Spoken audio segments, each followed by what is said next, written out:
एक दफा का जिक्र है कि एक छोटे से गांव में जो एक घने और जादुई जंगल के किनारे पर वाक़ था, एक छोटी सी लड़की रहती थी जिसका नाम लिटिल रेड राइडिंग हुड था।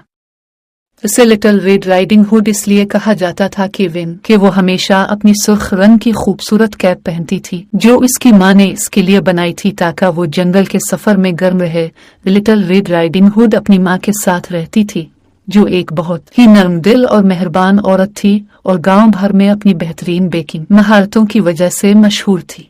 इसकी माँ के बनाए हुए बिस्कुट, केक और पेस्ट्रियां गांव के हर फर्द की पसंदीदा थी और लिटिल रेड राइडिंग हुड को अपनी माँ के साथ बावर्ची खाने में काम करना बहुत पसंद था जहाँ वो रिवायती बेकिंग के राज सीखती थी। एक दिन सुबह के वक्त लिटिल रेड राइडिंग हुड की माँ ने इसे कहा कि वो ताज़ा बनाए हुए बिस्कुटों की एक टुकड़ी अपनी बीमार नानी के लिए ले जाए जो जंगल के दूसरी तरफ रहती थी।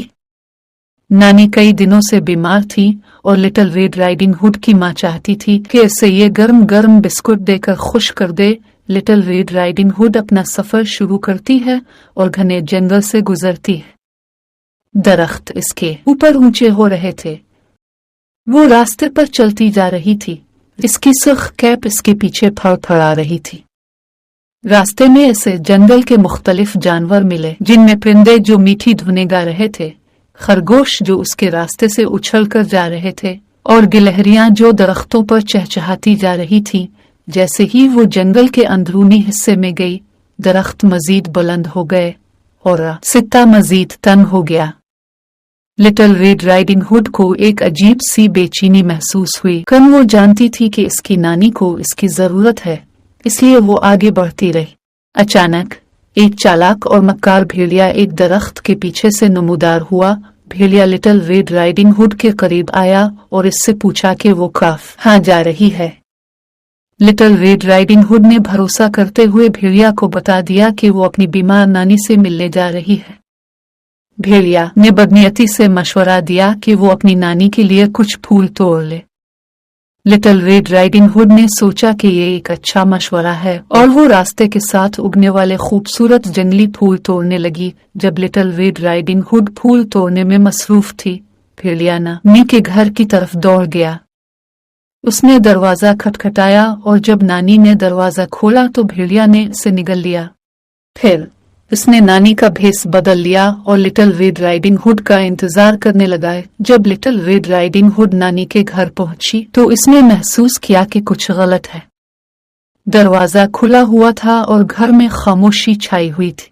नानी ने आपके लिए कुछ बिस्कुट लाई हूँ, लेकिन कोई जवाब न आया। लिटिल रेड राइडिंग हुड घर के अंदर गई और नानी के भेस में भेड़िए का वो बिस्तर पर लेटे हुए पाया।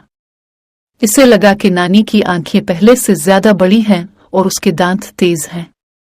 उसने हैरान होकर कहा, नानी आपकी आंखें कितनी बड़ी हैं, नानी आपके दांत कितने बड़े हैं। भेड़िया मजीद अपने आप को छुपा ना सका और उसने लिटिल रेड राइडिंग हुड पर हमला कर दिया।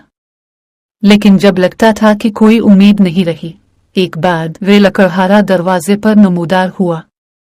वो दौर से लिटिल रेड राइडिंग हुड को देख रहा था और उसे शक था कि कुछ गड़बड़ है।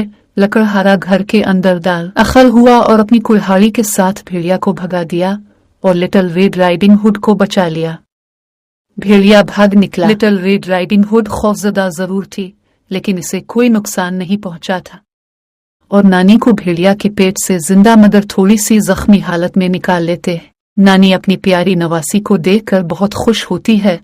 तीनों मिलकर लिटिल रेड राइडिंग हुड के लाए हुए बिस्कुट खाते हैं और लकड़हारा उन्हें जंगल में अपनी मुहिम्मात के बारे में बताता है। इस दिन के बाद लिटिल रेड राइडिंग हुड अपने सफर में ज्यादा मोहतात हो गई, लेकिन उसने अपनी मेहरबानी और सखावत कभी नहीं खोई।